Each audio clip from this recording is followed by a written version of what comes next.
ನೀರು ಹಿಡ್ಕೊಂಡು ಕೂತಿದೀವ? ಬರೀ ತಮಿಳ್ನಾಡರೇ ರೈತರ, ಕರ್ನಾಟಕದವ್ರು ರೈತರಲ್ವಾ? ಕನ್ವಿನ್ಸ್ ಮಾಡಿ ಆಯ್ತು, ಬಂದಿದಾರಲ್ಲ ಹೇಳಿ ಅವರಿಗೆ, ರಾಜಕೀಯ ಬಿಡಿ, ಅಲ್ಲಿ ನಿಮ್ಮ ಪ್ರತಿಷ್ಠೆಗಳಿಗೆ ತಮಿಳ್ನಾಡಿನಲ್ಲಿ ಇರ್ತಕ್ಕಂಥ ಪಕ್ಷಗಳು ನಿಮ್ಮ ರಾಜಕೀಯದ ಶಕ್ತಿ ಬೆಳೆಸ್ಕೊಳ್ಳಿಕ್ಕೆ ಕಾವೇರಿ ಕಾವೇರಿ ಅನ್ಕೊಂಡು ಕರ್ನಾಟಕನ ಹಾಳು ಮಾಡ್ತಾ ಇದೀರಲ್ಲ, ಅದು ಮಾಡಬೇಡಿ ಅಂತ ಹೇಳಿ ಕಳಿಸಿ.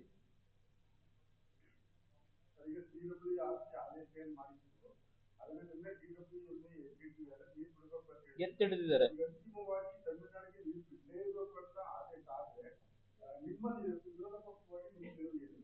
ನೋಡಿ. ಗ್ರೌಂಡ್ ರಿಯಾಲಿಟಿ ಹೇಳ್ಬೇಕು ಅನ್ನೋದು ನಾನು ಅದನ್ನೇ ಹೇಳ್ತಾ ಇರೋದು.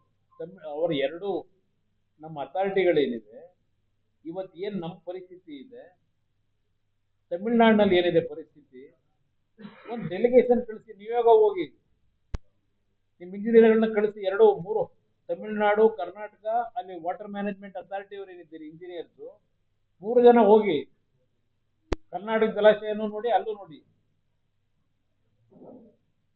ಅದರ ಮೇಲೆ ತೀರ್ಮಾನ ತಗೊಳ್ಳಿ ಅನ್ನೋದನ್ನ ಇಮಿಡಿಯೇಟ್ ಆಗಿ ಹೇಳ್ಬೇಕು. ಮತ್ತೆ ಸರ್ಕಾರ ಅದು ಹೇಳಿರ್ಬೋದೋ ಗೊತ್ತಿಲ್ಲ ನನಗೆ, ಅದನ್ನ ಡಿಮ್ಯಾಂಡ್ ಮಾಡ್ಬೇಕು ನಾವು.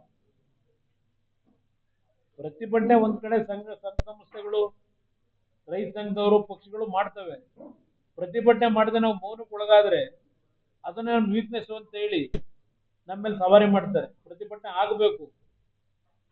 ಪ್ರತಿಭಟನೆ ಆಗೋದು ರಾಜಕೀಯಕ್ಕಲ್ಲ, ನಮ್ಮ ಜನರ ಬದುಕನ್ನು ಉಳಿಸ್ಲಿಕ್ಕೆ. ಅದು ತಪ್ಪು ಅಂತ ನಾನು ಹೇಳೋದಿಲ್ಲ ಪ್ರತಿಭಟನೆ ಮಾಡ್ತಕ್ಕಂಥದ್ದು.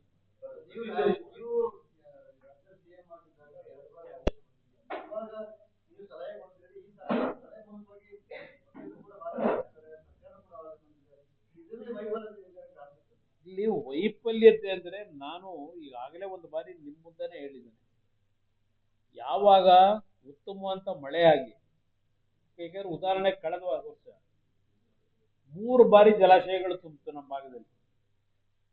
ಆ ಜಲಾಶಯಗಳು ತುಂಬಿದಾಗ ನಮ್ಮ ನೀರನ್ನ ಕೆಲವು ಕೆರೆ ಕಟ್ಟೆಗಳು ಇವತ್ತೇನು ನುಂಗಾಕಿದ್ದಾರೆ ಅದನ್ನ ಸರಿಪಡಿಸ್ಕೊಂಡು ಹೂಳು ತೆಗೆದು ಅಂತ ಒಳ್ಳೆ ಮಳೆ ಬಂದಾಗ ಆ ನೀರನ್ನ ಸ್ವಲ್ಪ ನಮ್ಮ ಕೆರೆಗಳು ಡೈವರ್ಟ್ ಮಾಡ್ಕೊಂಡ್ರೆ, ಇಂಥ ಸನ್ನಿವೇಶ ಬಂದಾಗ ನಮಗೆ ಸ್ವಲ್ಪ ಮ್ಯಾನೇಜ್ಮೆಂಟ್ ಮಾಡ್ಲಿಕ್ಕೆ ಅನುಕೂಲ ಇದೆ. ತಮಿಳ್ನಾಡಿನವ್ರ ಖ್ಯಾತೆ ಇವತ್ತಲ್ಲ, ಸ್ವಾತಂತ್ರ್ಯ ಪೂರ್ವದಿಂದಲೂ ಖ್ಯಾತೆ ತಗೊಂಡೇ ಬಂದವರು ಅವರು. ಅವ್ರಿಗೆ ಬೇಕಾದಂತ ರೀತಿಯಲ್ಲಿ ಆಗಿದ್ದಂತ ತೀರ್ಮಾನ ಕೊಡ್ತಕ್ಕಂಥವ್ರನ್ನ ಅವ್ರ ದುರ್ಬಳಕೆ ಹೆಂಗ್ ಮಾಡ್ಕೊಂಡವ್ರೆ, ಇದು ಇತಿಹಾಸ ಇದೆ ಈ ದೇಶದಲ್ಲಿ. ಅದರಿಂದ ನಾವು ಸ್ವಲ್ಪ ನಮ್ಮ ಸರ್ಕಾರಗಳು, ನಮ್ಮ ಇಂಜಿನಿಯರ್ಸ್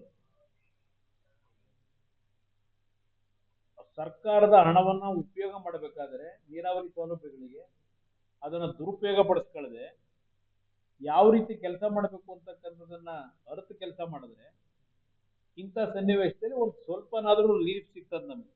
ಅದನ್ನ ಮಾಡಬೇಕು ಅನ್ನೋದು ನಾನು ಹೇಳ್ತೀನಿ.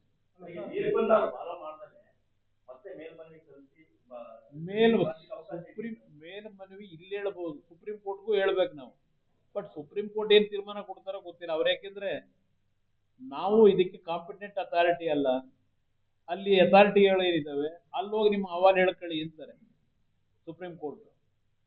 ಬಹುಶಃ ಅವ್ರು ಕೊಟ್ಟಿರ್ತಕ್ಕಂಥ ಈ ಒಂದು ಆದೇಶ ನಿನ್ನೆ ಏನ್ ಕೊಟ್ಟಿದ್ದಾರೆ ಅದ್ರ ಪ್ರಕಾರ ಬಿಡಿ ಅಂತೂ ಅವ್ರು ಹೇಳ್ಬೋದು. ಹಿಂದಿನ ಹಲವಾರು ತೀರ್ಮಾನಗಳು ಹಿಂದೆ ಏನ್ ಕೊಟ್ಟಿದ್ದಾರೆ ಅದ್ ನೋಡಿದಾಗ.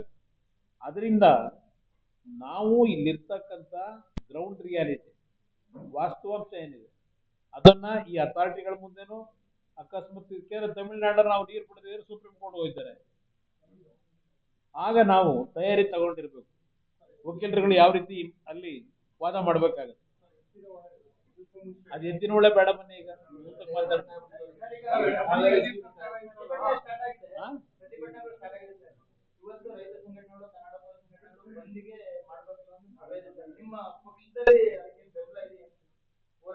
ನನ್ನ ಅಭಿಪ್ರಾಯದಲ್ಲಿ ಬಂದ್ ಮಾಡತಕ್ಕಂಥದ್ದು ಒಳ್ಳೆ ವಿಧಾನ ಅಲ್ಲ. ಅದು ನಷ್ಟ, ರಾಜ್ಯಕ್ಕೆ ನಷ್ಟ. ತಮಿಳ್ನಾಡಿನವ್ರಿಗೇನು ನಷ್ಟ ಇಲ್ಲ. ನಮ್ಮ ರಾಜ್ಯದಲ್ಲಿ ಬಂದ್ ಮಾಡಿದ್ರೆ ತಮಿಳ್ನಾಡಿಗೆ ನಷ್ಟ ಇಲ್ಲ. ನಷ್ಟ ಆದ್ರೆ ಮತ್ತೆ ನಮ್ಗೇನೆ ನಾವು ಹೋರಾಟ ಪ್ರತಿಭಟನೆಗಳು ನಡೀಲೇಬೇಕು. ಅದಕ್ಕೆ ನನ್ನ ಸಹಮತ ಇದೆ. ಪ್ರತಿಭಟನೆ ನಡೀಬೇಕು.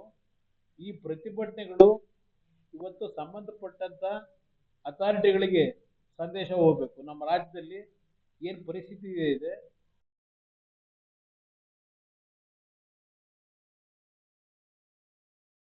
ಪ್ರತಿಭಟನೆಗಳು ಆಗಬೇಕು ಅಂತಕ್ಕಂಥದ್ದು ನನ್ನ ಅಭಿಪ್ರಾಯ.